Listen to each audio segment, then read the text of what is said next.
Merci beaucoup aussi à France Insoumise et puis à l'équipe de la Demeurée qui nous accueille. Je voudrais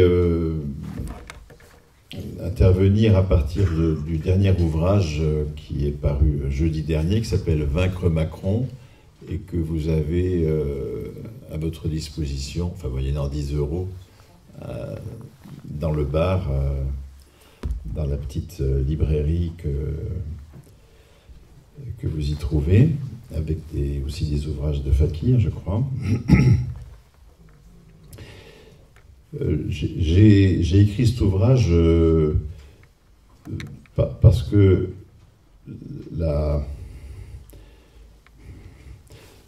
façon dont démarre l'opposition, enfin, dont elle démarrait dès juin-juillet dernier, l'opposition au projet de Macron et à ce qu'il est en train de réaliser avec les ordonnances, par exemple, ou la pérennisation de l'état d'urgence, etc., me semble reproduire les raisons qui font qu'on est battu depuis 30 ans et qu'il faudrait peut-être passer un peu à autre chose. Et j'analyse les raisons de notre défaite dans le fait que nous n'honorons pas ce que les communistes et la CGT ont commencé à instituer comme changement dans le travail au cours du XXe siècle. Je m'en tiens à l'exemple français et j'appelle institution communiste du travail, tel ce qui se met en place dans les années au cours du XXe siècle, des formes de souveraineté des travailleurs sur la valeur économique, sur ce qui vaut dans ce que nous produisons, sur ce que nous considérons être du travail dans notre activité. Et cette souveraineté s'exprime dans 3 institutions alternatives à celles du capital et qui construisent depuis maintenant depuis un siècle pratiquement, une alternative communiste à la pratique capitaliste de la valeur économique, à savoir la subvention de l'investissement à la place du crédit, la propriété patrimoniale de l'outil de travail à but non lucratif par une collectivité publique et la propriété d'usage de l'outil de travail par les travailleurs eux-mêmes, et puis le salaire à vie. Ce sont ces 3 institutions qui ont déjà une vie importante, de manière inégale, le salaire à vie davantage que la propriété d'usage de l'outil de travail, par exemple, mais qui ont déjà un poids important dans notre pays et qu'il s'agit de poursuivre.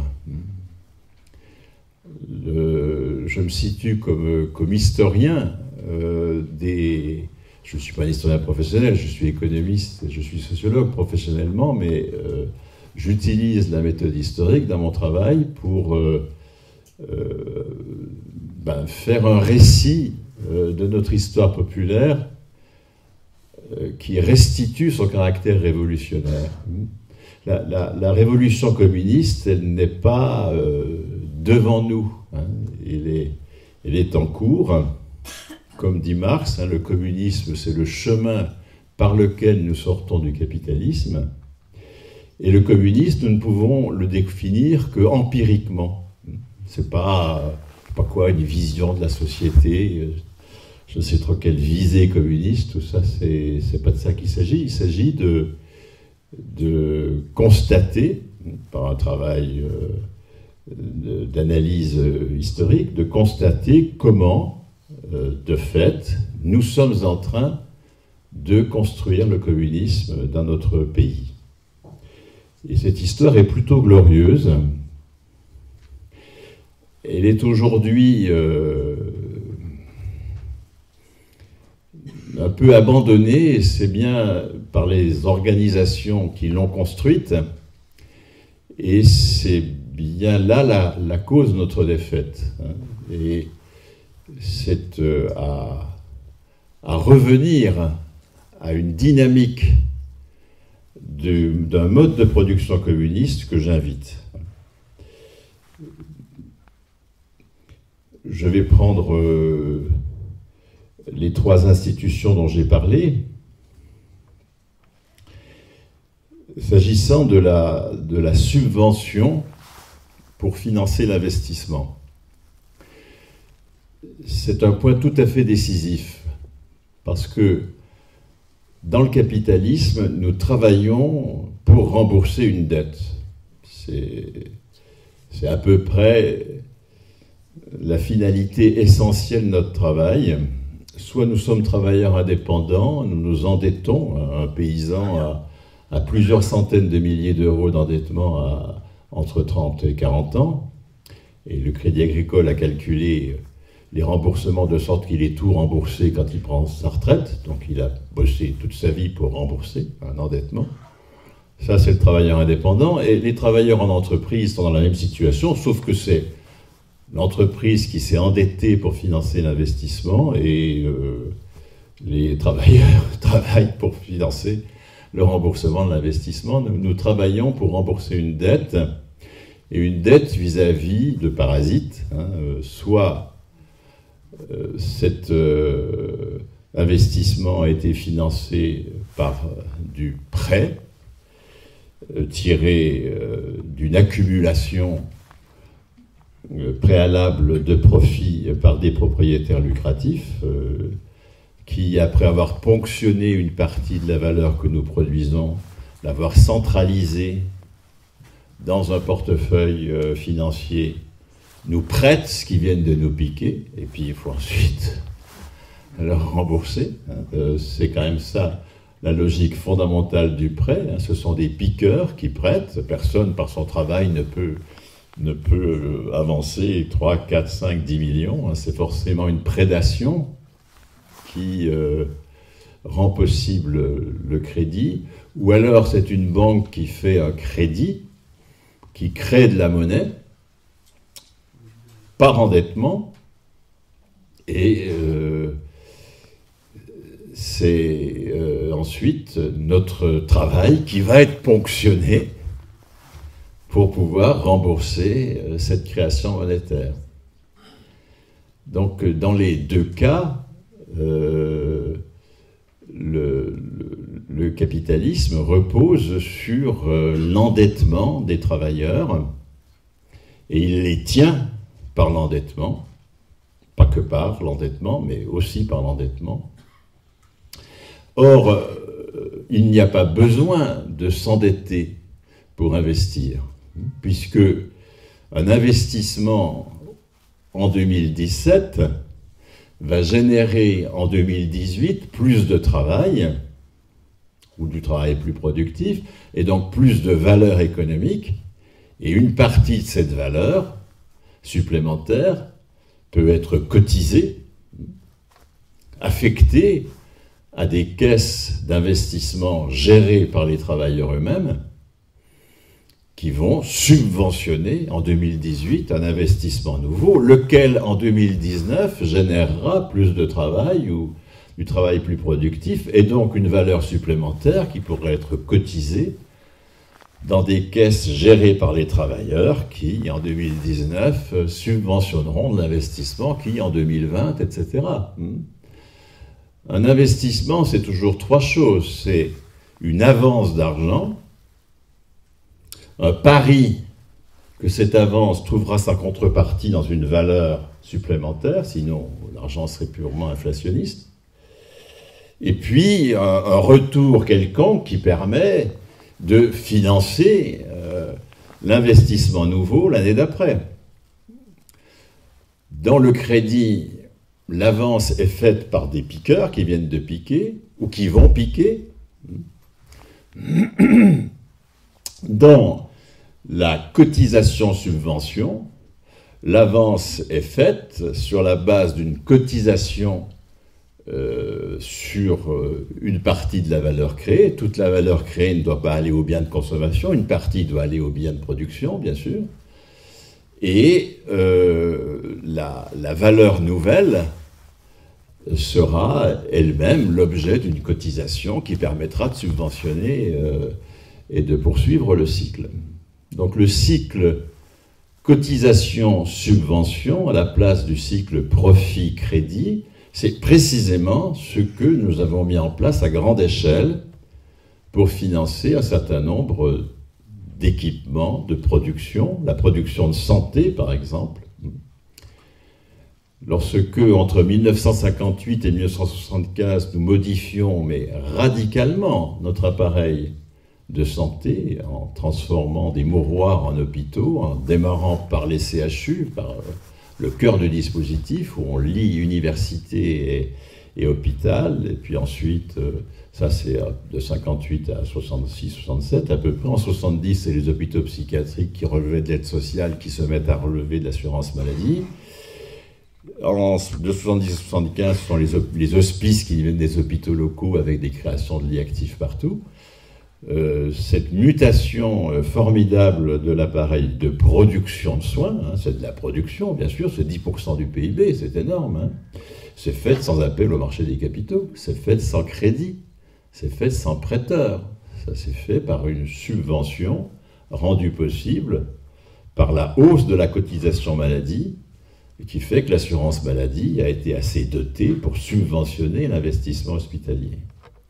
Et nous faisons la preuve, mais vraiment assez simple, que c'est infiniment plus efficace que le financement par le marché des capitaux ou par le crédit bancaire, puisqu'aujourd'hui, tous nos hôpitaux sont dans le rouge, sans exception, parce que précisément, la hausse de la cotisation a été interrompue complètement à la fin des années 70.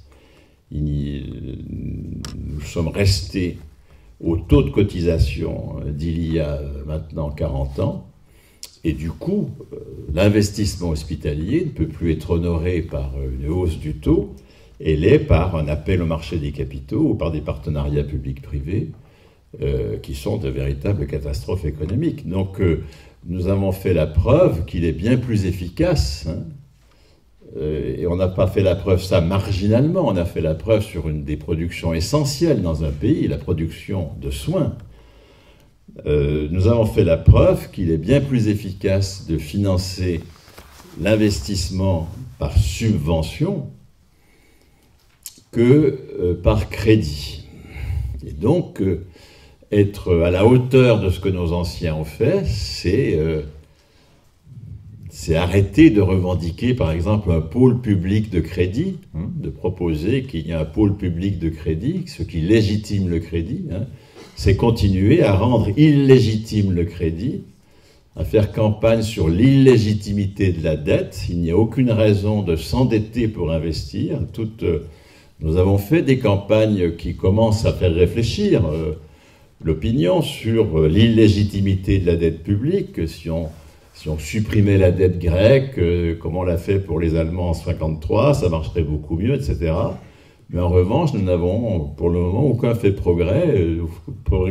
aucun progrès dans la thématique de l'illégitimité de la dette pour financer tout investissement.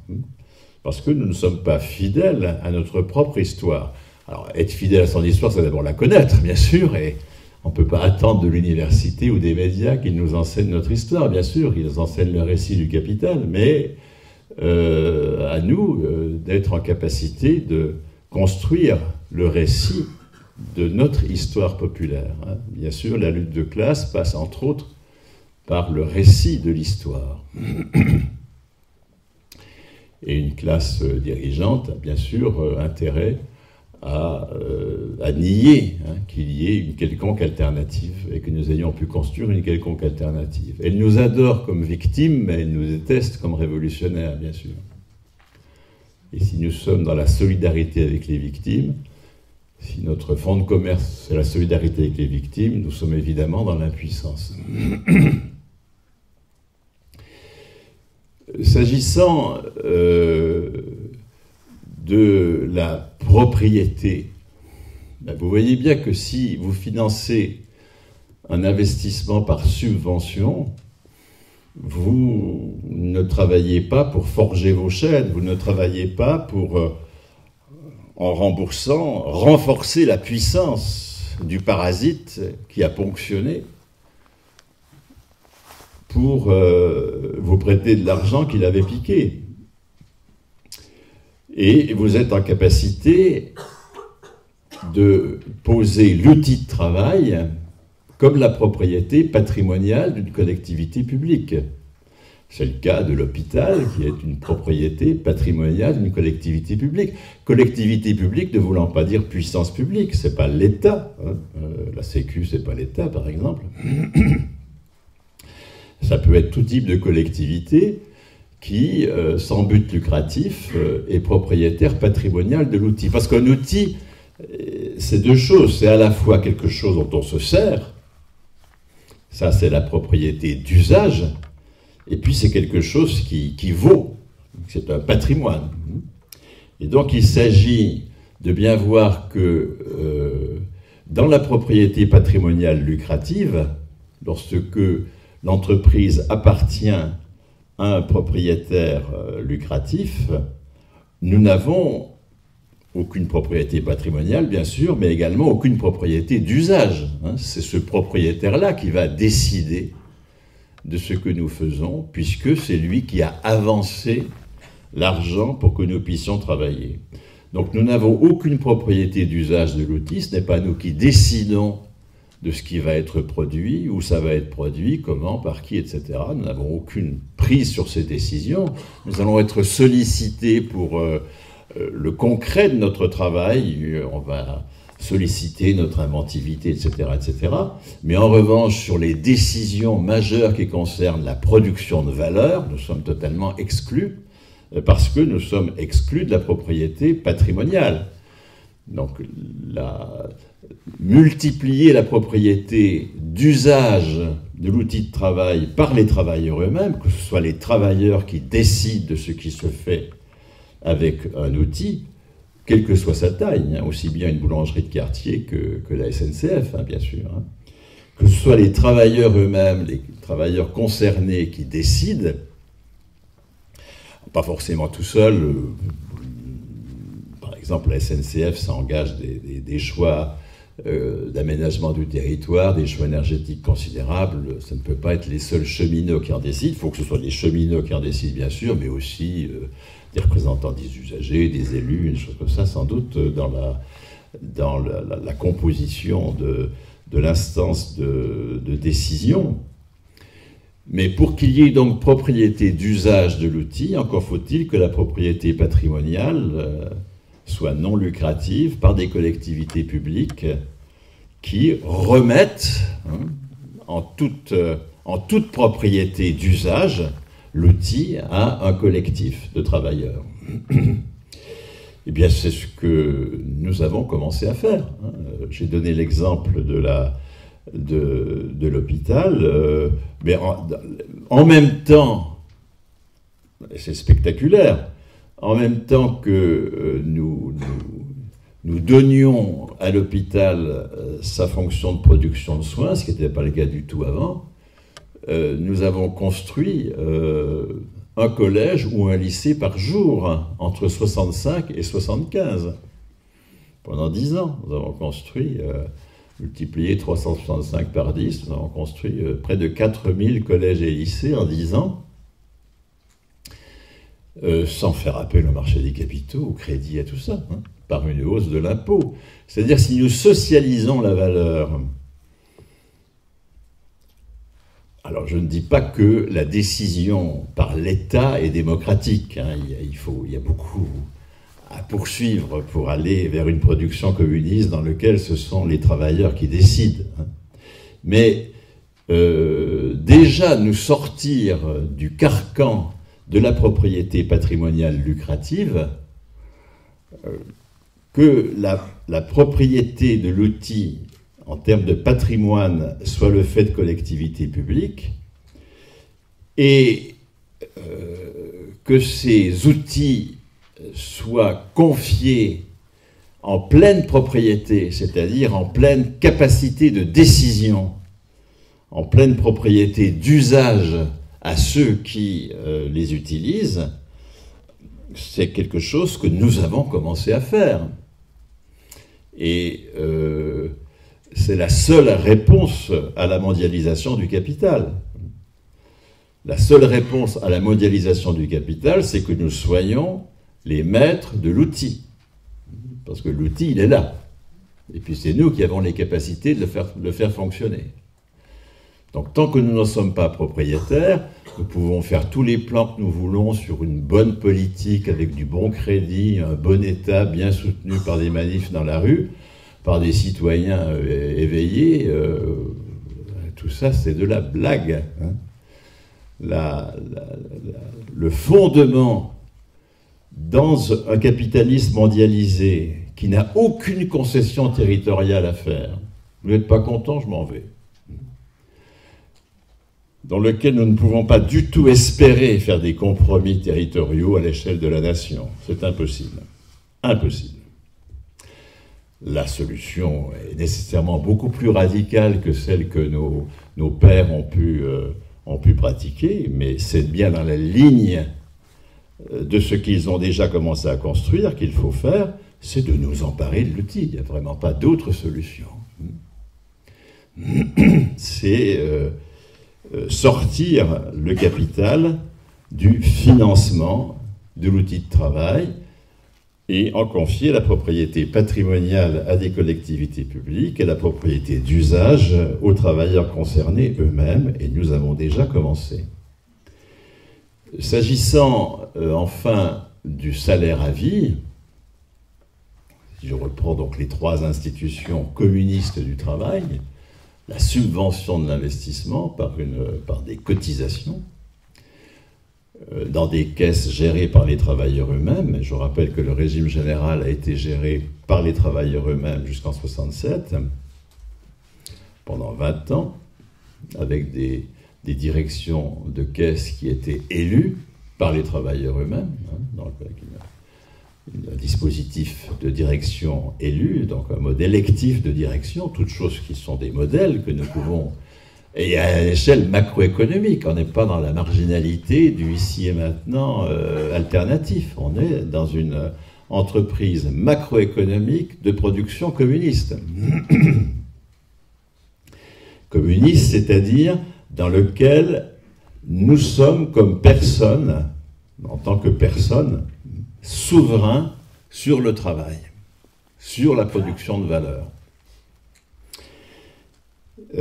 S'agissant du salaire à vie, là, le résultat est plus spectaculaire encore que ce que je viens de dire pour la santé. Alors, j'ajoute tout de suite, bien sûr, que depuis 40 ans qu'il n'y a plus de hausse du taux, hein, que nous avons renoncé à cette dynamique de construction d'une alternative communiste au capitalisme.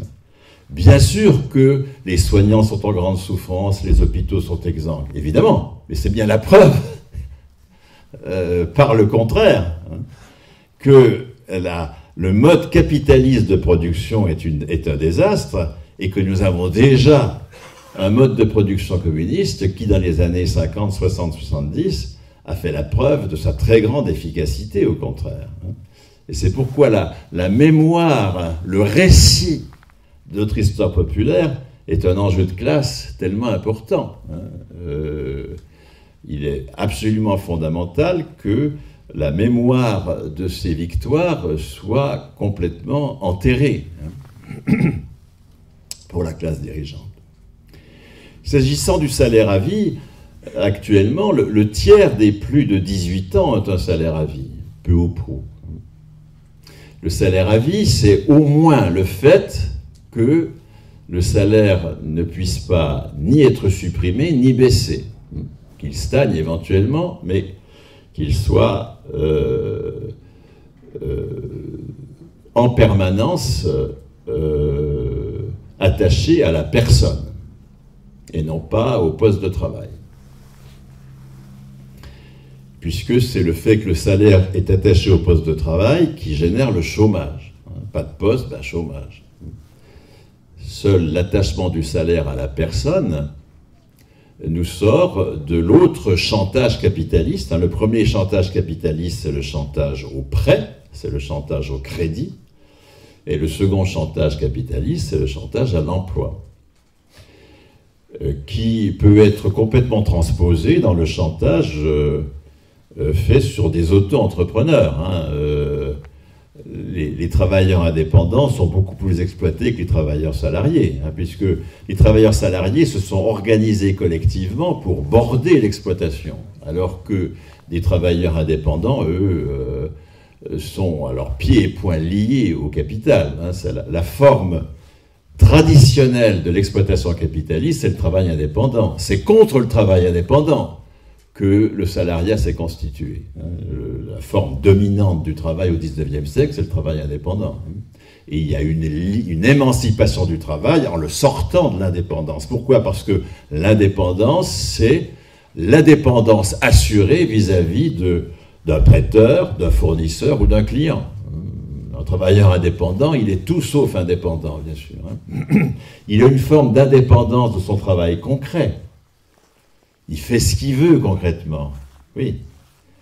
Mais en tant que producteur de valeur, en tant que travailleur, non pas en tant qu'actif. En tant qu'actif, un boulanger, ben, fois, il fait du pain.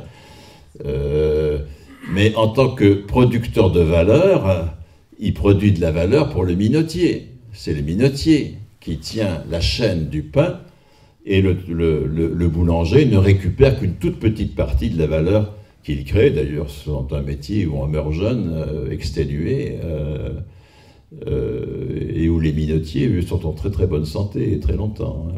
Et donc,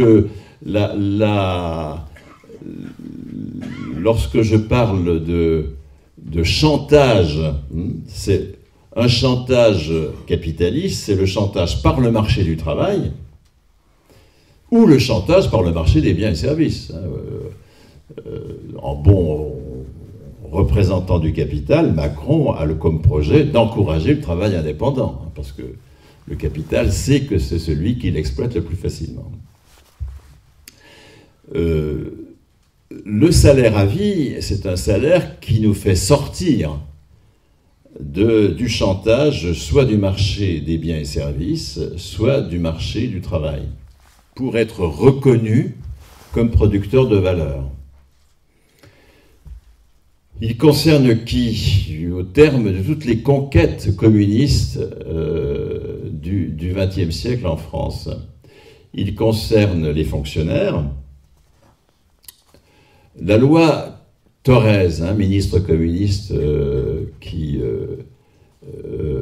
élabore et fait voter en octobre 1946 la loi sur le statut de la fonction publique d'État, et qui va servir ensuite de modèle sous des formes plus ou moins atténuées pour les fonctions publiques hospitalières et territoriales, avec un autre ministre communiste d'ailleurs, Anicet Le Pors, en 83-84. Notre histoire sociale est glorieuse et elle est portée par les communistes pour l'essentiel. Je le signale en passant, parce que comme il y a un anticommunisme de gauche, je voudrais le contester d'emblée.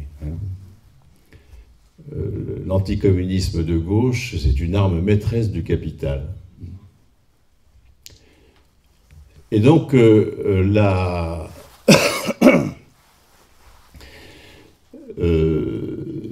lorsque la loi Thorez est votée, elle concerne 500 000 personnes.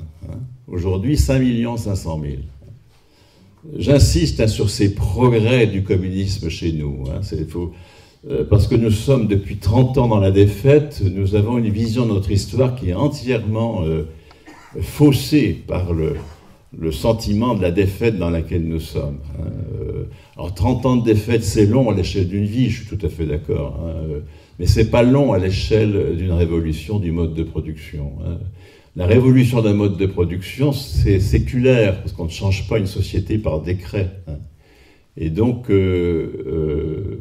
le passage de 500 000 à 5 500 000 fonctionnaires qui ont un salaire à vie, c'est un élément absolument décisif dans l'institution séculaire d'un mode de production communiste dans lequel on est libéré du crédit, de la propriété lucrative et du marché du travail. Le deuxième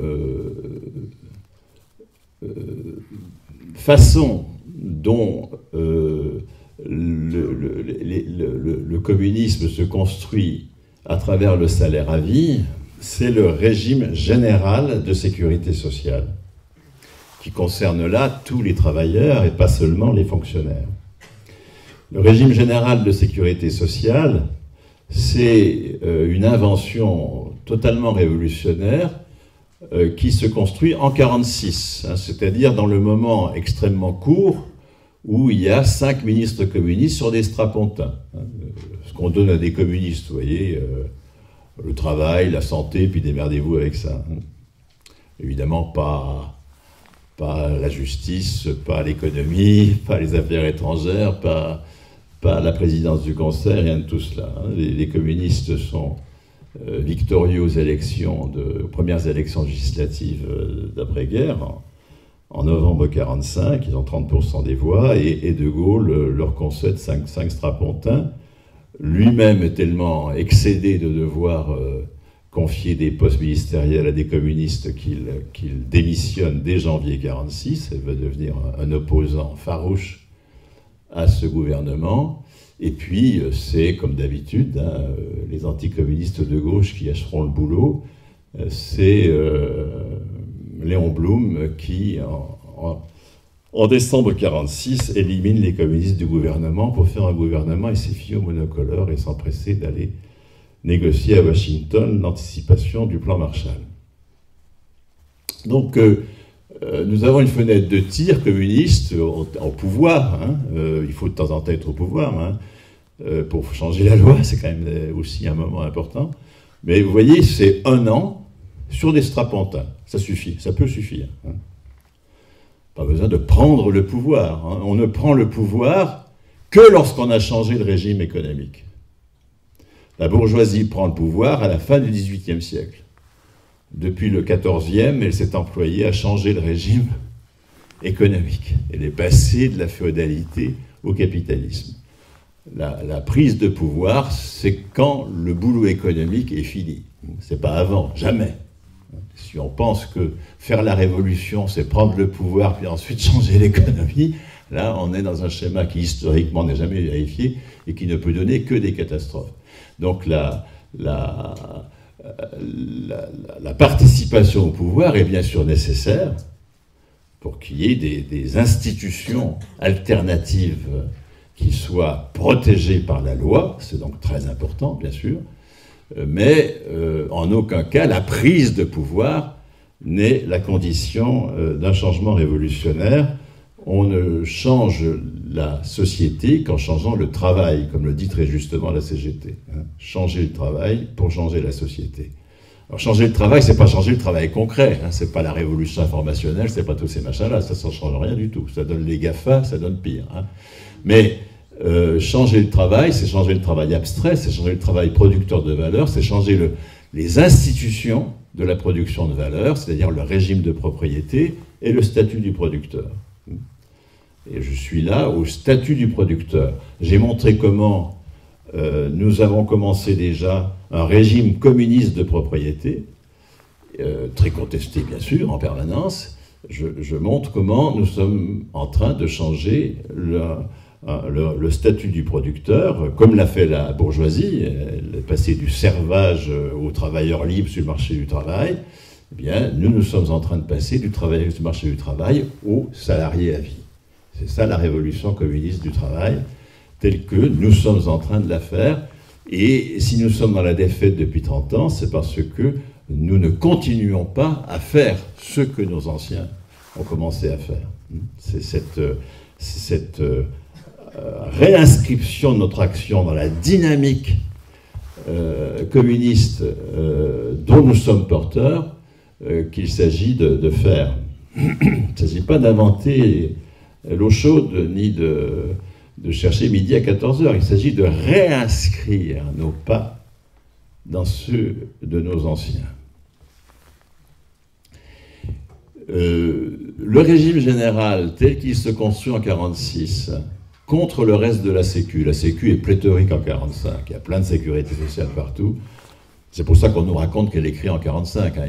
Nous avons une histoire complètement aberrante de la sécurité sociale. Le régime général, c'est une conquête communiste considérable contre une sécurité sociale qui est en majorité capitaliste. C'est pourquoi Macron, mais Rocard, Seguin, Jospin, la CFDT, le MEDEF, évidemment les Républicains, le Front National, sont vent debout contre le régime général. C'est ça qu'ils veulent supprimer. Pas les régimes complémentaires, ça au contraire, ils adorent. Hein. Le régime général, c'est les travailleurs qui s'emparent d'une partie suffisante de la valeur, le tiers de la masse salariale dès 1947, l'équivalent de la moitié du budget de l'État en 1947, en 1960, l'équivalent du budget de l'État. Aujourd'hui, 345 milliards, 15% du PIB.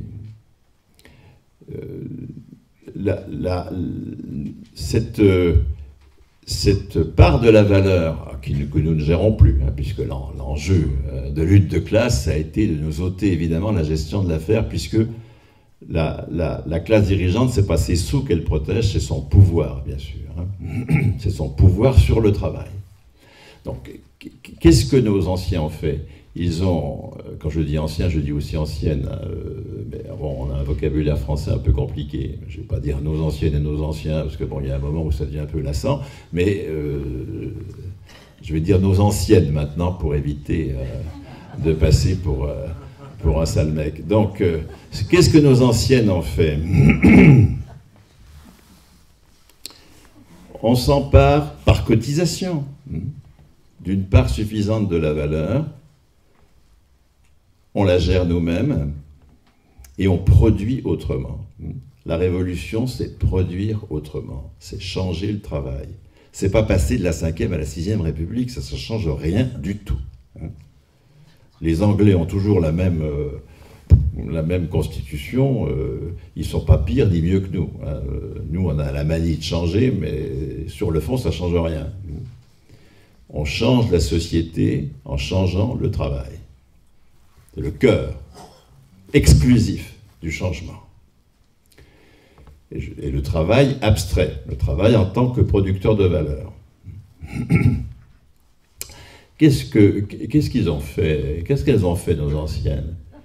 Elles ont, dans la loi d'août 1946, dit « Les parents ont droit à du salaire ». Ils n'ont pas droit à de la solidarité pour couvrir le coût de l'enfant. Ça, c'est ce que va dire Rocard quand il crée la CSG.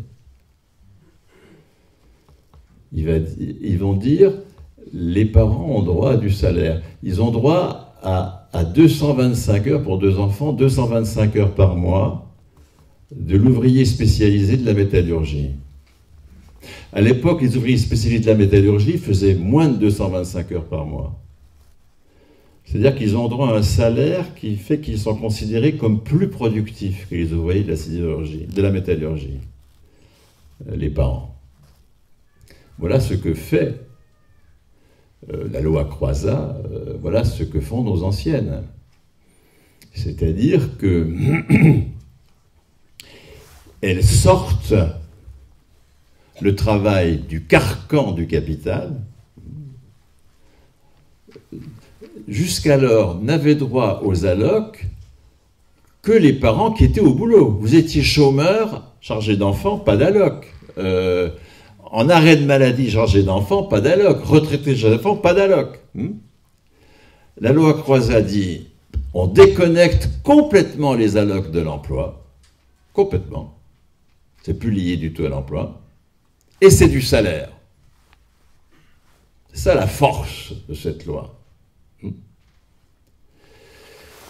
On sort le salaire du carcan de l'emploi, être reconnu comme producteur de valeur, c'est pas aller sur le marché du travail, mettre en valeur du capital. C'est, par exemple, éduquer des enfants. Et vous voyez que si nous avons été incapables de nous opposer à la CSG, c'est parce que nous n'étions pas porteurs de cette autre pratique du travail. Et qu'on a finalement accepté l'idée que, ben oui, les familles, elles sont appauvries par le coût de l'enfant et elles ont besoin d'une solidarité, par un impôt de solidarité. On a complètement ôté toute sa vertu révolutionnaire au dispositif d'allocation familiale tel qu'il se met en place en 1946 contre les allocations familiales d'avant, qui étaient de la gestion patronale de sursalaire familial. Contre cela, les communistes, à la CGT, au Parti communiste, ont été capables de mettre en place une alternative au capitalisme. Il n'y a pas que ceux qui sont dans l'emploi qui travaillent. C'est ce qu'a fait la bourgeoisie. La bourgeoisie, comment est-ce qu'elle a combattu la féodalité? Non pas en répartissant mieux la valeur féodale, en disant plus de justice sociale grâce à une bonne fiscalité. Révolution fiscale et autres conneries de ce genre. C'est pas ça du tout. Non seulement elle n'a pas fait de révolution fiscale, mais elle a payé l'impôt à l'aristocratie, la bourgeoisie. Elle a dit, je vais faire le geste dont j'enlève mon micro, je paye l'impôt et je vous emmerde. C'est-à-dire que je ne travaille plus pour vous, je ne fais plus la corvée, je ne vous enrichis plus par mon travail, je ne forge plus mes chaînes en travaillant pour vous. Je change le travail et donc je change la société. Et la bourgeoisie va définir autrement le travail que le faisait l'aristocratie. Et elle va produire des institutions alternatives aux institutions féodales. Elle remplace les serfs par des travailleurs libres sur le marché du travail. Elle remplace la propriété aristocratique par la propriété lucrative, pour prendre ces deux exemples-là. Et elle crée le crédit, elle invente le crédit.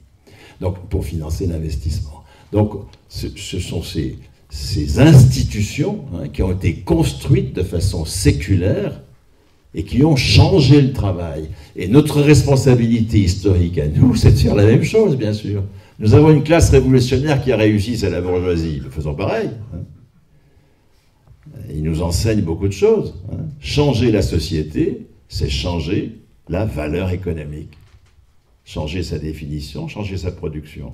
Et lorsque on dit les allocations familiales, c'est du salaire, on change la société. Parce qu'on change le travail. Et la classe dirigeante est tellement au courant, elle, c'est pour ça qu'elle est dirigeante, elle a un coup d'avance simplement, elle est tellement au courant de ce qui fait obstacle à son pouvoir, qu'elle va avoir une obsession, c'est fiscaliser les allocations familiales. Ben non, les parents ne travaillent pas. Les parents, ils sont appauvris. Ils ont besoin de solidarité. Créer un impôt à assiette large qui inclut les revenus de la propriété pour faire de la solidarité. Régime général encore, dans la création du salaire à vie, c'est-à-dire du salaire lié à la personne et non pas à l'emploi. Du salaire à la qualification, pas un revenu de base à 800 balles. Là, on laisse ça à Hamon, d'accord. Hamon, Macron, même combat. Je le montre longuement dans Vaincre vaincre Macron. On ne peut pas vaincre Macron si on ne vainc pas Hamon. Hein. Je le rappelle à tous ceux qui seraient tentés par des alliances contre nature. Là,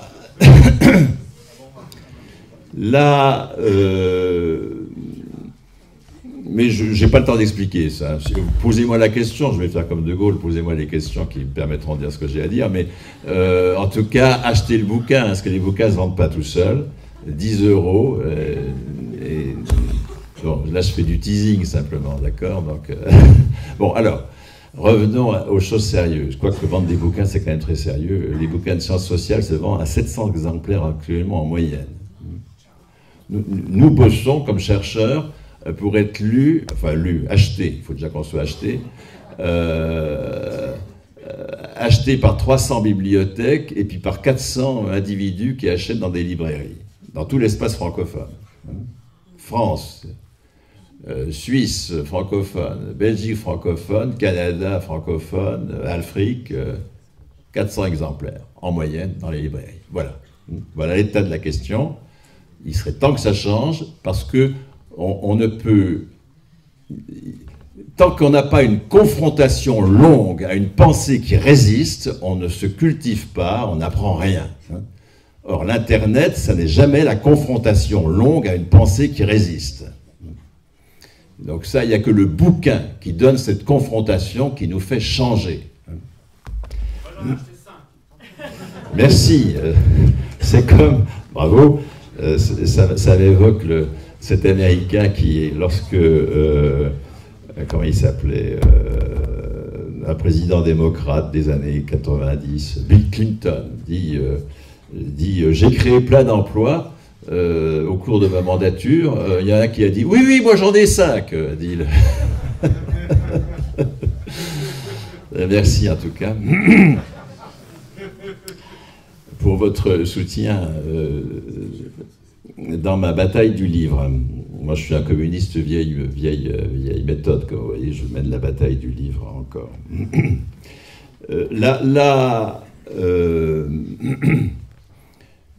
Mais du coup, ça m'a fait oublier complètement ce que je racontais, mais comme vous suivez mieux que moi ce que je raconte, vous allez me dire où j'en étais. Oui, vous dites, donc, du salaire, hein. Quand je parle de salaire à la personne, c'est pas un revenu de base à la personne. Hein. C'est pas un revenu qui reconnaît qu'on a des besoins. Ça, c'est le mépris anthropologique dans lequel la classe dirigeante nous tient. Vous êtes des êtres de besoin, on va vous filer du pouvoir d'achat. Il faut mépriser les gens pour dire des machins comme ça, d'accord? Non, le mouvement ouvrier s'est construit en disant nous ne sommes pas des êtres de besoin, nous sommes les seuls producteurs de la valeur. Et nous devons être reconnus pour notre contribution à la production de valeur. Et c'est là que le mouvement ouvrier va inventer le mot qualification. La qualification, c'est pas le diplôme. Le diplôme, il atteste que nous savons produire des biens et services concrets. C'est le travail concret. La qualification, pas du tout. Elle atteste que nous contribuons à tel niveau à la production de valeur. Et donc, à chaque qualification de poste correspond un niveau de salaire. Eh bien, tout l'enjeu du mouvement ouvrier, c'est d'une part d'avoir inventé le salaire à la qualification, de l'imposer aux employeurs. C'est pour ça que les ordonnances Macron et tout ça, ça vise à ce qu'il n'y ait plus cette imposition. Mais il n'y a pas que Macron. Hein. Il fait que c'est Rocard, hein, le réformateur en chef, c'est lui le père de toute la réforme. C'est pour ça que c'est Saint Rocard, hein, qui a été canonisé sur les autels du Capitole dès sa mort, bien sûr. C'est toute la seconde gauche, hein, tout cela. Enfin, tout ça, c'est une catastrophe intellectuelle et politique, bien sûr.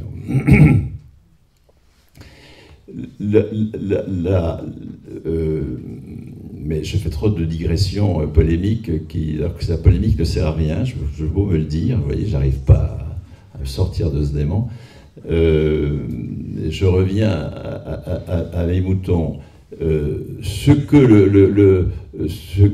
le mouvement communiste met en œuvre, c'est du salaire à la qualification, qui reconnaît que nous sommes producteurs de valeur, et que donc nous sommes légitimes dans notre prétention à la souveraineté sur la valeur, à la souveraineté sur le travail, à sortir le travail du monopole capitaliste. Eh bien, le régime général, c'est pas simplement le fait de sortir le travail du carcan de l'emploi pour les parents, c'est sortir le travail du carcan de l'emploi pour les soignants. Parce qu'avec le régime général, on va mettre en place le salaire à vie pour les producteurs de soins. Les producteurs de soins ont un salaire à vie. Lorsque nous gérons nous-mêmes la valeur qui est attribuée à la production de santé, un, nous subventionnons l'investissement, deux, nous inventons le salaire à vie pour les personnels fonctionnaires et pour les libéraux. C'est ça qui est très intéressant. Parce que j'ai dit tout à l'heure que le travail indépendant, c'est la forme la plus classique dans le capitalisme de l'exploitation.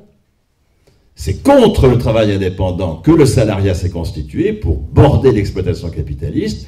Mais la force du mouvement communiste, c'est qu'il était capable d'inventer le travail indépendant libéré du capital. Le travail indépendant avec salaire à vie. Parce qu'il y a une aspiration au travail indépendant qui est tout à fait légitime. Comparer, je sais pas quoi, moi, un kiné qui s'installe et un architecte qui s'installe, il n'y a pas photo. Le kiné qui s'installe, dans les 3 mois, il a sa patientèle. Il a un salaire à vie, c'est le salaire socialisé dans l'assurance maladie qui le paye, il passe convention, et il a un salaire à vie. L'architecte qui s'installe, il va crever de faim pendant 15 ans, jusqu'à ce qu'il ait son premier marché public, ou alors il va se mettre grouillot de Bouygues, je ne sais trop quel connard capitaliste, mais sa capacité d'indépendance, elle est nulle. Non. Donc,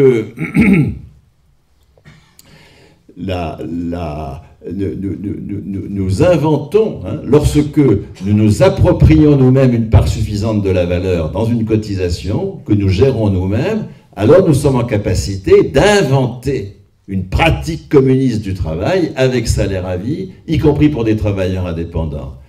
Prenons la retraite.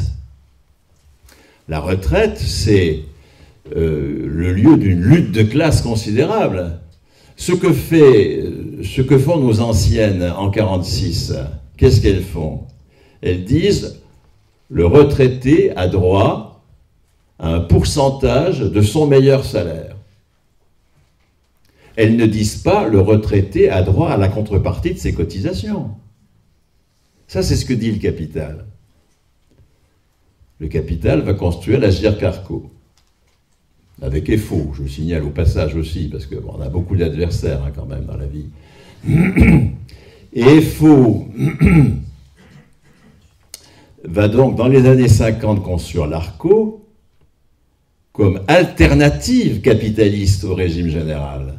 Dans les années 50, la CGT se bat pour que le régime général soit déplafonné. Vous savez qu'il n'y a d'espace pour les régimes complémentaires dans le privé que parce que le régime général est plafonné. Et donc il y a un espace pour des régimes complémentaires. La revendication de la CGT, c'est évidemment déplafonnement du régime général, suppression des régimes complémentaires. Parce que les régimes complémentaires, comment sont-ils construits? Sur le mode capitaliste. J'accumule dans un compte des droits que je vais faire valoir quand je serai retraité. Ça veut dire quoi ça sur le travail? Puisque tout l'enjeu de la lutte de classe, c'est qui travaille? C'est quoi travailler? Ça veut dire que les retraités ne travaillent pas. Les retraités sont des femmes au foyer, condamnées au bénévolat. Certains en tirent gloire. Tellement nous intériorisons le statut dévalorisé dans lequel nous sommes. Nous retournons le stigmate, comme disent les sociologues. Vous savez, comme retraité, j'en ai absolument ras-le-bol d'être considéré comme bénévole. J'en ai rien à foutre. Ou plutôt, ça me fâche. Moi, je travaille, je ne suis pas bénévole. J'en ai ras-le-bol d'être honoré pour mon utilité sociale. Bientôt, on va me chanter une chanson pour la fête des mères. Mais j'en ai ras-le-bol.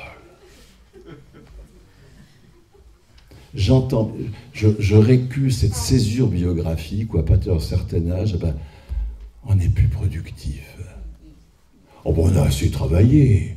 Oh puis enfin, papa, calme-toi. Je n'ai pas envie de me calmer. C'est-à-dire que, oui, ce que je dis a l'air badin, mais ça ne l'est pas du tout. Et puis j'ai suffisamment de rage au cœur quand je le dis pour que ce ne soit pas badin du tout. Hein. Plus je suis retraité, plus je suis féministe, vous avez compris. Hein.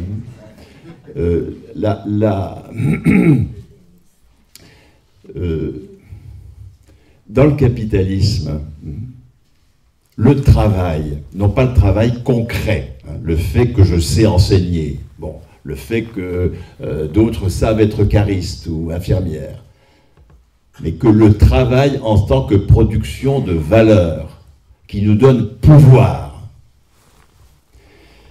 Le travail, nous y sommes étrangers, complètement. Le travail, c'est le monopole de la classe dirigeante, qui sont ceux qui piquent pour prêter, d'accord, le crédit, et qui sont propriétaires lucratifs. Voilà les deux caractéristiques de la classe dirigeante. Et qui, du coup, peuvent exploiter le travail indépendant ou salarié. Et nous, on est étrangers. Il faut qu'on s'insère. Vous vous rendez compte, le vocabulaire, on doit s'insérer dans le travail. Comme si on n'était pas dedans. C'est pas un attribut de notre personne, le travail. C'est un truc qui nous surplombe, et on s'insère en passant un pont-levis, hein. Les chômeurs savent ce que c'est que les emmerdeurs de Pôle emploi. Hein. Et les emmerdeurs de Pôle emploi savent ce que c'est. Ils sont souffrants au travail de faire un boulot de merde. D'améliorer l'employabilité des personnes. Un truc impossible, parce qu'au patron, on est assez con pour dire que quelqu'un est employable, évidemment. On n'est jamais employé. Il y a une petite distance à l'emploi qui fait que il faut encore réduire la distance à l'emploi. Attendez, on va faire un check-up là. Attendez, on va faire un stage. Puis non, ma merde, votre distance à l'emploi, elle existe encore. Qu'est-ce qu'on va faire là? Voilà, ça, c'est Pôle emploi. Et donc, cette étrangeté au travail dans lequel nous sommes se traduit alors par le fait, le bonheur de ne plus être au travail quand on est retraité. Vous vous rendez compte, le degré d'aliénation dans lequel il faut être tombé pour être dans ce bonheur-là? De ne plus être considéré comme contributeur à la production de valeur. D'être des gens ranger des valises qui ont fait leur boulot, ils ont fait leur taf, maintenant, ils peuvent passer leur vie au musée Picasso, ce qui est quand même un peu emmerdant au bout d'une heure, quoi. Donc là, la retraite, hein, il y a un enjeu de lutte de classe. Est-ce que les retraites ont droit au salaire? Un salaire qui reconnaît leur contribution en acte à la production de valeur? Ou est-ce qu'ils ont droit au différé d'un salaire qu'ils n'ont pas consommé quand ils étaient actifs? Ils ont mis au pot commun une partie de leur salaire, et donc ils ont droit à la solidarité intergénérationnelle à laquelle ils ont participé eux-mêmes quand ils étaient actifs. Ça, c'est le discours capitaliste sur la retraite. La solidarité intergénérationnelle. On ne travaille que lorsqu'on met en valeur du capital. Après, on ne travaille plus. Le travail, c'est le monopole du capital. L'enjeu de la lutte de classe, c'est, je ne sais pas quoi, de gagner les élections. C'est d'avoir une bonne révolution fiscale. L'enjeu de la lutte de classe, c'est de changer le travail. Et ce que fait le régime général, quand il dit, sur le modèle de celui de la fonction publique, puisque c'est ce modèle qui a inspiré les révolutionnaires de 1946, quand ils créent le régime général en matière de retraite, les retraités ont droit à la poursuite de leur salaire. Être retraité, c'est pas ne plus être dans le travail, c'est ne plus avoir besoin d'aller sur le marché du travail pour être reconnu comme travailleur. C'est tout à fait autre chose. Ça n'a rien à voir. Là, nous entrons dans le communisme. Nous sortons de l'hétérogénéité du travail. Le travail devient immanent à nos personnes. Le travail en tant que production de valeur, hein, je précise, puisqu'il y a deux sens au mot travail, production, travail concret, production de valeur d'usage. Ça, tout le monde reconnaît, le capital reconnaît qu'on produit des valeurs d'usage. Ce qu'il nie, c'est que nous produisions de la valeur et s'en réserve le monopole. Donc vous voyez, on s'habitue au vocabulaire de l'insertion et on s'habitue à une pratique de la retraite qui est totalement capitaliste. Du coup, on ne peut rien contre Macron quand il dit bah, « écoutez, chacun va avoir un compte individuel ». Chacun va avoir un compte individuel qui feront la somme de ses... C'est Piketty qui dit ça, un grand homme de gauche lui aussi. Chacun va avoir... Enfin, les hommes de gauche que mobilise Libération ou le Nouvel Obs quand ils veulent avoir l'air d'être de gauche. Hein. Donc Piketty nous dit chacun va avoir un compte sur le modèle suédois et puis quand il liquidera sa pension, on va diviser ce compte actualisé. Hein. Ce n'est pas la valeur nominale des cotisations. Sinon, les cotisations d'il y a 30 ans, elles ne valent plus rien. Hein. C'est un actualise en fonction de la hausse des prix, de la hausse du PIB, en fait, etc. Et on divise par l'espérance de vie. J'ai cotisé, j'ai droit.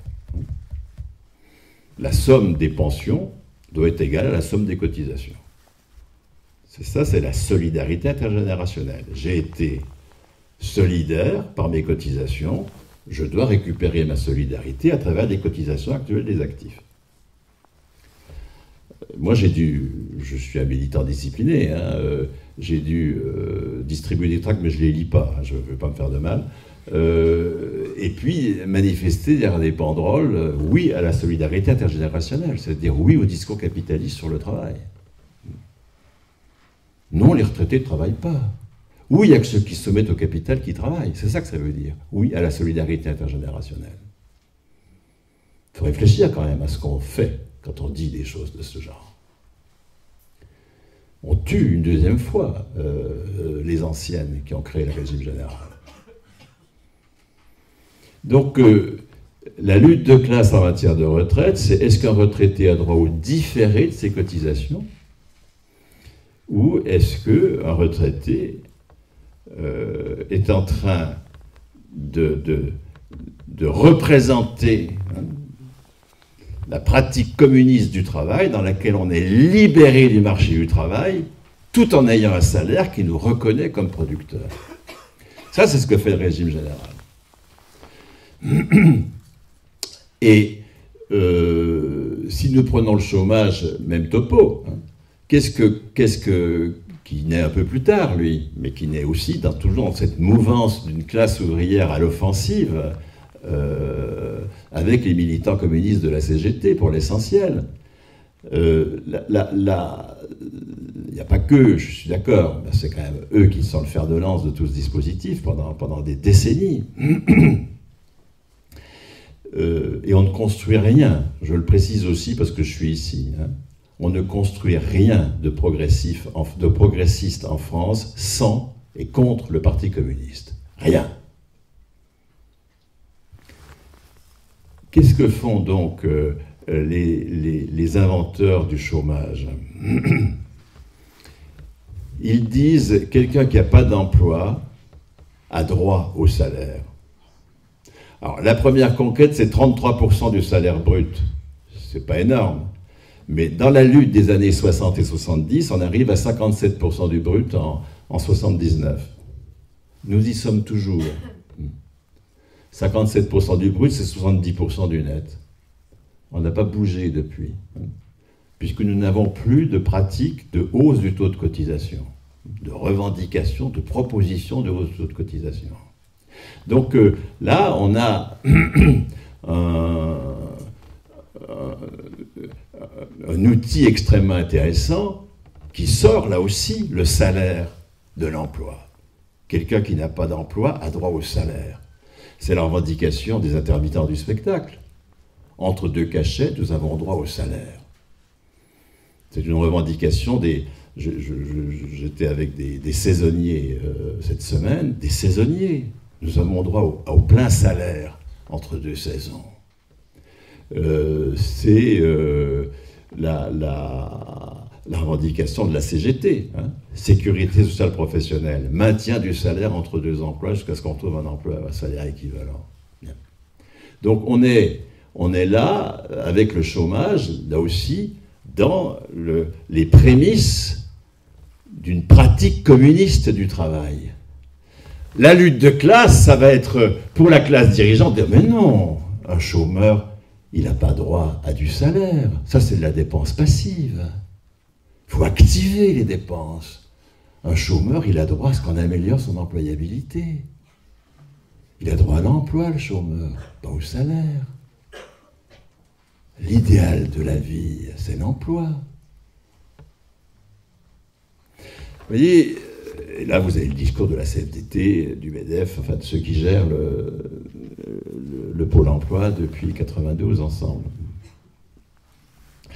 Vous voyez, la lutte de classe, c'est une lutte de classe sur qui travaille, qu'est-ce que travailler. Je conclus, comment est-ce que nous pouvons renouer avec la dynamique communiste.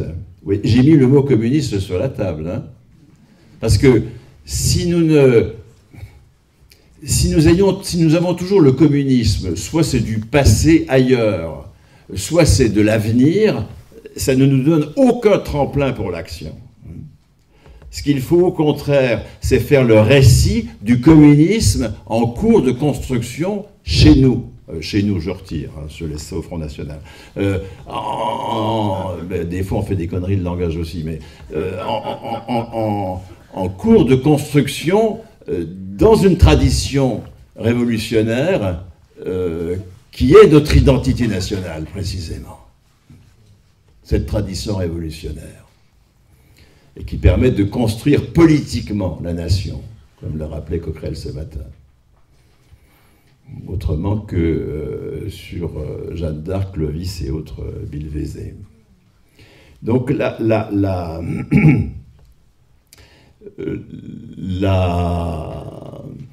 façon de réhonorer, hein, et de sortir de la défaite, hein, et de vaincre Macron, la façon de réhonorer le combat de nos anciennes, c'est de faire pareil. Actuellement, j'ai dit à la louche, parce que ce n'est pas tout à fait les chiffres, mais je reprends ce que je mets dans le bouquin pour faire image, pour faire écho, pour susciter le débat. Nous avons 500 milliards de cotisations. Ces 500 milliards, c'est le produit du doublement du taux de cotisation entre 45 et 79. Il double, il passe de 28% en 44 du salaire brut à 65% en 79. Il fait plus que doubler. Pas par une intervention du Saint-Esprit. Parce que tous les tracts de la CGT, je fais des archives à l'occasion, tous les tracts de la CGT de l'époque, de quoi on parle de n'importe quoi, c'est hausse du salaire brut, hausse du taux de cotisation. Et donc, ce doublement, c'est celui qui permet ces prémices d'un mode de production communiste, comme j'en ai parlé. Sans employeur, sans actionnaire, sans prêteur, sans marché du travail, avec salaire à vie, avec copropriété d'usage, avec propriété patrimoniale par des collectivités publiques non lucratives. Eh bien, si nous voulons simplement retrouver cette dynamique, il faut qu'on double les cotisations actuelles, qu'on passe de 500 à 1000 milliards. Puisque depuis 40 ans, ça a stagné. Nous sommes restés actuellement, quand il n'y a pas exonération patronale ni crédit d'impôt, comme c'est le cas, nous sommes à 66% du brut. 44% de cotisation patronale, 22% de cotisation salariée. C'est-à-dire les chiffres de 79. On n'a pas bougé. Hein. On n'a pas bougé parce que nous ne revendiquons plus du tout le hausse du taux de cotisation. Hein. C'est nous qui avons abandonné. C'est pas qu'en face ils sont forts, c'est nous qui sommes dans l'abandon. C'est ça la question. ils ne sont forts que de notre faiblesse, c'est évident. Donc,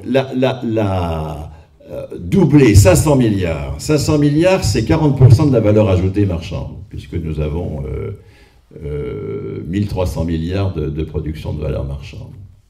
Ça veut dire que les entreprises vont devoir cotiser 40% de plus. C'est impossible, bien sûr. Mais nous allons faire une opération blanche. Nous allons faire si nous avons au moins un ministre sur un strapontin pendant 1 an, avec un mouvement communiste suffisamment déterminé. D'accord ? Nous allons poser l'illégitimité des dettes. Mais ça suppose tout un travail de fourmi d'ici là dans les boîtes pour dire que c'est illégitime de s'endetter pour travailler. C'est absolument illégitime de s'endetter pour travailler. Il faut répéter ça indéfiniment. Non pas pour endormir le patient, mais pour le réveiller, d'accord ? Et les entreprises ne vont pas rembourser 500 milliards de dettes. Boîte par boîte, on peut faire des calculs. La valeur ajoutée de je sais pas quoi, de 1 million d'euros, elle va avoir une cotisation de 400 000 euros, elle ne remboursera pas 400 000 euros de dette. Les entreprises sont criblées de dettes. On parle de la dette publique, 2000 milliards, l'équivalent du PIB, mais la dette privée, elle est bien supérieure. Je parle de la dette privée des entreprises pour financer l'investissement. Je ne parle pas de la dette qu'on contracte pour acheter un bien de consommation. Ça, il faut la rembourser, parce que le bien de consommation, il n'entraîne aucune création de valeur supplémentaire. Donc ça, il faut bien sûr rembourser une dette de ce genre. Mais encore une fois, il n'y a aucune légitimité à s'endetter pour travailler. Donc, nous allons faire une opération blanche. Nous n'allons pas taxer le capital, ce qui est légitimé. Nous allons l'assécher, ce qui est tout à fait autre chose. Nous allons faire fuir les capitaux. Ça, c'est décisif. Ce sont des parasites qui nous emmerdent, d'accord ? C'est nous qui produisons la valeur. C'est à nous de financer, en ponctionnant pour nous la partie de la valeur nécessaire pour financer l'outil de production et en l'affectant de la subvention de cet outil. Ce que nous avons déjà fait massivement, il faut l'étendre à toute la production. Ces 500 milliards, donc, vont être une opération blanche pour les boîtes. Elles versent 500 milliards de cotisations, elles ne remboursent pas 500 milliards de dettes.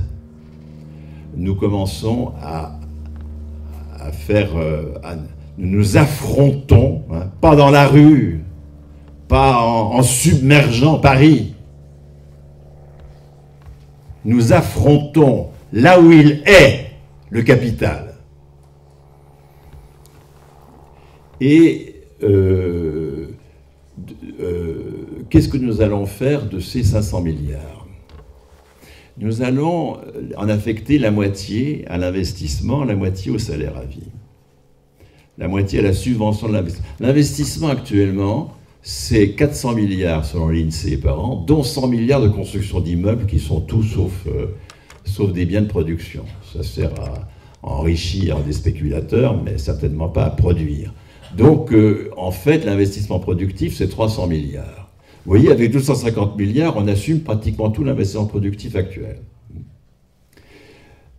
Ces 250 milliards, ce sont les travailleurs qui vont les gérer dans des caisses qui seront mises en compétition pour les entreprises. Ça ne va pas être une caisse dans une espèce de monstre bureaucratique qui va décider de ce qui est bon et de ce qui n'est pas bon. Les entreprises pourront s'adresser à plusieurs caisses, évidemment, pour faire valider leurs projets. Supposons qu'il y ait 350 milliards de projets et qu'on en retoque pour des raisons écologiques et autres 50 milliards, reste 300 milliards, on a que 250 milliards en caisse, ben on va créer de la monnaie, on va subventionner 300 milliards, on crée 50 milliards de monnaie, mais pas par crédit. On la crée par subvention, c'est le même pari que le crédit. On fait le pari que ces 50 milliards supplémentaires généreront de la valeur, non pas l'investissement, ils ne génèrent aucune valeur, mais du travail producteur de valeur l'année d'après, et qu'on pourra collecter des cotisations, qu'on gérera nous-mêmes, en fait, etc., etc. On introduit, on renoue avec le cycle vertueux du moment où nous gérions le régime général. Et nous mettrons une condition. nous mettrons une condition à cette subvention, c'est que les boîtes deviennent la propriété d'usage de leurs salariés. Et il y a une énorme campagne à faire pour convaincre les travailleurs qu'ils peuvent diriger leur boîte. Les travailleurs ont tellement intériorisé qu'ils sont nuls, surtout que l'école a passé leur temps à leur dire qu'ils étaient nuls, qu'ils ne sont pas, pour le moment, c'est pour ça qu'on ne change pas la société par décret, que tout ça est un mouvement de longue haleine, un travail de fourmi, le modeste travail syndical que nous fournissons partout. À condition que ce soit sur de bonnes propositions. Arrêtons les tracts où nous nous plaignons et faisons des tracts en disant mais enfin nous pourrions décider. Quand nous décidions, ça marchait bien mieux. Ah, si nous décidions, on ne fermerait pas la boîte, enfin, etc., etc. Donc faire un travail de conviction sur c'est nous qui produisons, c'est nous qui décidons. Donc nous allons vraiment dynamiser ce mouvement en conditionnant la subvention de l'investissement au fait que la boîte devienne la propriété d'usage de ses salariés et donc la propriété patrimoniale d'une collectivité publique. Ça, c'est pour les 250 milliards de l'investissement. Nous allons booster les entreprises qui sont la propriété de leurs salariés. Pour le moment, sont marginales. Les coopératives, c'est 50 000 travailleurs sur les 25 millions d'actifs, au bout de 150 ans. C'est un échec massif.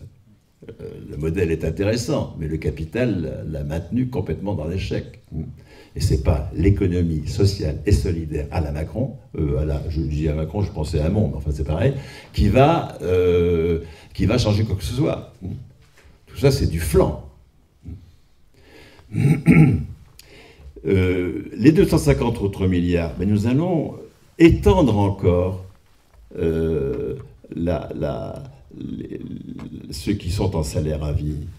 Sont en salaire à vie aujourd'hui la moitié des retraités, masculins plutôt, parce que la pension moyenne des femmes fait que beaucoup de femmes sont dans la survie. Donc, mais sur les 15 millions de retraités, il y en a la moitié, 7 millions, qui sont dans une situation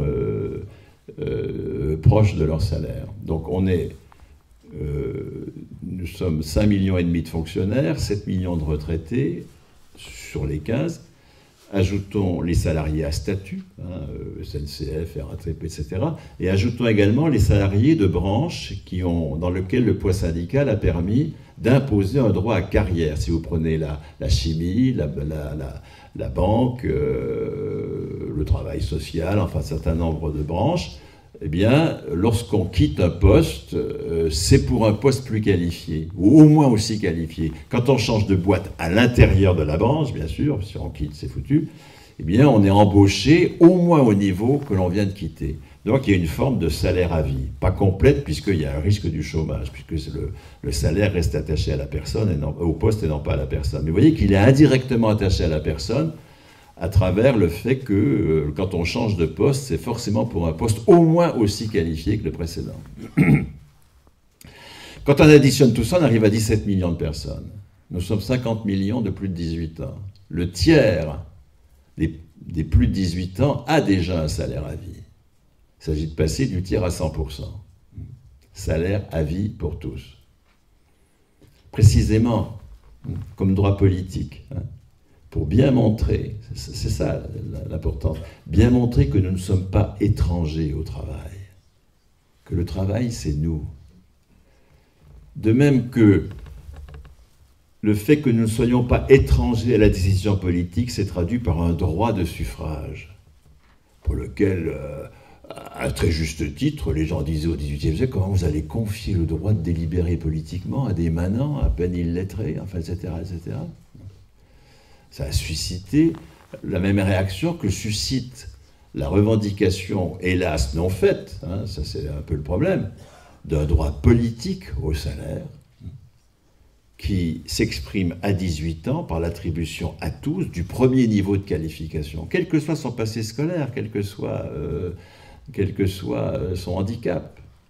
Premier niveau de qualification comme droit de citoyen. On enrichit la citoyenneté de la souveraineté sur la valeur. À 18 ans, tout le monde a 3 droits. 1, le droit au salaire à vie, et on démarre au premier niveau, 1700 € net, à 18 ans, pour tous. Et puis, possibilité de monter en qualification par des épreuves de qualification jusqu'à 6 000, au-delà de 6 000 €. Si on a besoin de plus de 6 000 € par mois pour travailler, c'est qu'on n'aime pas son boulot, hein, globalement. Donc, évidemment que nous supprimerons tous les salaires supérieurs à 6 000, et ça marchera beaucoup mieux, hein, c'est évident. Hein.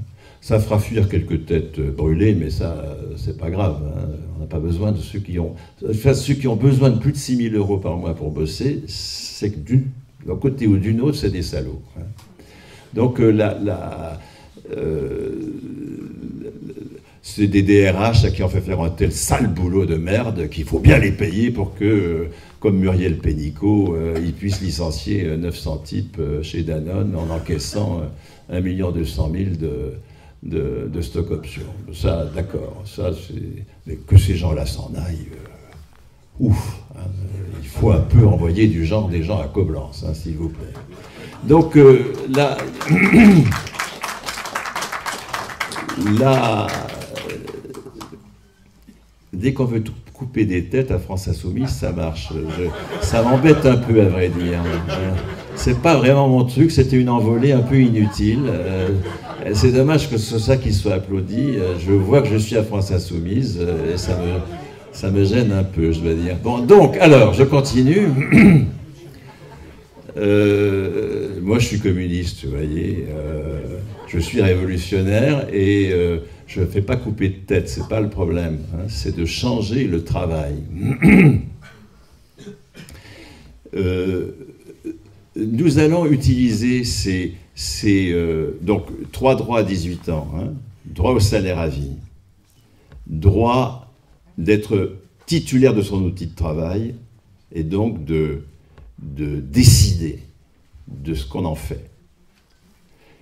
Et 3e droit, droit de délibérer dans toutes les instances de coordination de l'activité économique, les caisses de salaire, les caisses d'investissement, les jurys de qualification, et j'en passe, les collectivités publiques propriétaires de l'outil patrimonial, etc., etc. Bien. Voilà les 3 droits dont il faut que nous enrichissions la citoyenneté. Et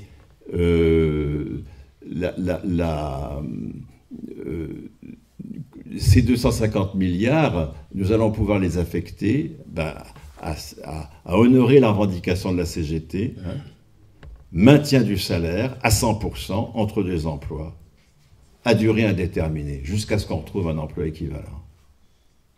Il faut des cotisations pour ça, bien sûr, hein, pour sortir le travail de l'emploi, le salaire de l'emploi et l'attacher à la personne. Reconnaître à la hauteur de leur qualification tous les trentenaires éduqués qui, comme la douzaine de personnes qui font vivre la demeurée, ne jouent pas le jeu du capital, ont décidé de produire autrement. Et c'est ça être révolutionnaire, produire autrement. Mais qui sont dans la marginalité, dans la possible récupération, si jamais ça devient une start-up qui marche, parce que derrière Hamon, il y a toujours Macron qui rôde, hein, d'accord. Hein, alors il y a Hamon pour faire démarrer la start-up dans l'économie sociale et solidaire, puis il y a Macron pour dire écoutez, vous avez le droit d'être milliardaire. Enfin, mais il s'adresse aux deux types de population, hein, bien sûr. Hein, ils font la paire, hein, les deux là. Donc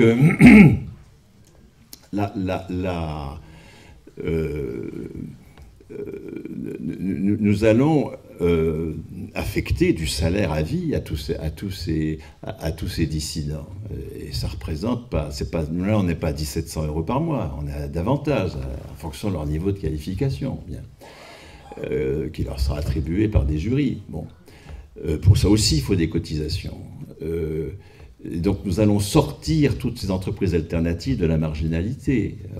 C'est décisif. Nous allons, là encore, mais il faut qu'il y ait au moins un ministre communiste sur les strapontins pendant 1 an, réserver les marchés publics aux seules entreprises qui sont la propriété de leurs salariés.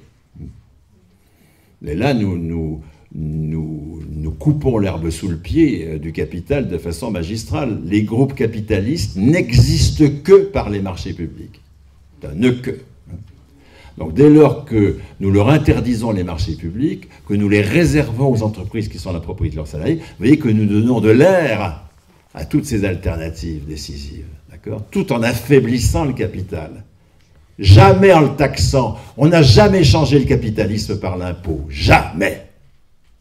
Piketty a écrit un bouquin de 1000 pages sur des statistiques pendant un siècle qui prouvent que l'impôt ne sert à rien. Il conclut « Vive l'impôt » parce qu'il est dans la religion, mais son bouquin est absolument démonstratif. Hein. On fait bouger les choses à la marche pendant 10 ans, et après, de toute façon, le capital échappe à l'impôt parce qu'il paye des juristes d'optimisation fiscale mieux que vous et moi, etc., etc. Et puis parce qu'il tient comme il tient le travail, il tient le tout. La réserve de Bercy, vous pensez, on ne fera rien du tout. C'est évidemment que non. Tout ça, c'est des projets mirifiques, d'accord, qui ne s'attaquent pas à la racine de ce que c'est que travailler. Donc nous allons étendre le salaire à vie en baissant l'âge de la retraite. 55 ans, c'est déjà bien tard pour pouvoir travailler sans passer par le marché du travail. Nous allons baisser l'âge de la retraite, nous allons augmenter le nombre des salariés dans les services publics, nous allons sortir les soignants du burn-out. Ça suppose des cotisations qui permettent de payer des gens en salaire à vie, pas des vacataires surexploités. Nous allons commencer par les plus jeunes, parce que c'est eux qui sont les plus victimes du marché du travail. Mettons, on va prendre les 5 premières cohortes pour démarrer, hein, la première année. On va prendre les 18-22 ans et on va leur attribuer 1700 €. Mais il faut 80 milliards pour ça. 75 milliards, je ne sais plus combien. Enfin, une partie de 250 milliards que nous avons. Vous voyez, on amorce la pompe du droit politique au salaire. Voilà, à peu près ce que je voulais dire.